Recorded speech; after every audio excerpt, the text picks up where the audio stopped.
శ్రీకాకుళం జిల్లా కొండచాకరపల్లిలో గ్రామస్తులు ఆందోళనకు దిగారు. ఇళ్ల మధ్య ఉన్న సెల్ టవర్ నిర్మాణాలను తొలగించాలని డిమాండ్ చేస్తున్నారు.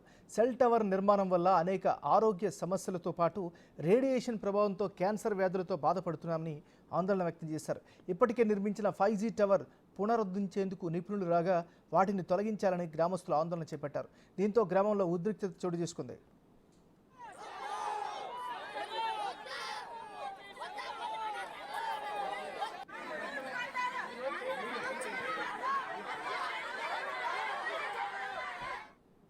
ఈ సెల్ టవర్ వల్ల మా ఊరిలో చాలా అనారోగ్యాలు ఎదుర్కొంటున్నారు. ఏ డాక్టర్ దగ్గరికి వెళ్ళినా కీళ్ళ నొప్పులు, ఈ చర్మ వ్యాధులు, క్యాన్సర్ బారిన దగ్గర 42 మంది బారిన పడ్డారు. ఇప్పుడు ఒక 60 మంది వరకు వ్యాధిగ్రస్తులుగా ఉన్నారు. చిన్నపిల్లలు కూడా ఇది వ్యాధి సోకుతుంది. పుట్టబోయే పిల్లలు కూడా ముద్దలా పుడతారనేసి డాక్టర్లు కూడా చెప్తున్నారు.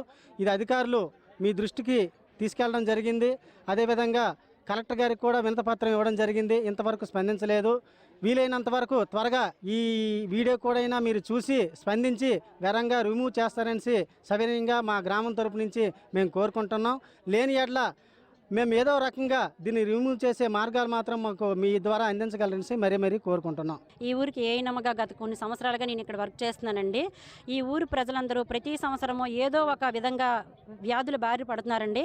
హాస్పిటల్ చెకింగ్ చేసుకుని వస్తే ఈ హాస్పిటల్ ప్రాబ్లమ్స్ ఏం చెప్తున్నారంటే, అమ్మ మీ ఊర్లో ఏదో ప్రాబ్లం జరుగుతుంది, వాటర్ ప్రాబ్లం కానీ ఫుడ్ ప్రాబ్లమా లేదంటే ఇంకేదైనా రేడియేషన్స్ ప్రాబ్లం ఉన్నాయేమో చూసుకోండి అని చెప్తే వైద్య అధికారులు అందరూ వచ్చి ఎటువంటి ప్రాబ్లము లేదు కానీ ఈ సెల్ టవర్ ప్రాబ్లం అని ముఖ్యంగా చెప్తున్నారండి. ఈ సెల్ టవర్ వలన అధిక రేడియేషన్స్ వలన ఈ ఊరిలో ఇంచుమించుగా ఇప్పటికే 40 నుంచి 50 మంది వరకు చనిపోయారండి. ప్రస్తుతానికి చాలామంది క్యాన్సర్ వ్యాధితో బాధపడుతున్నారు.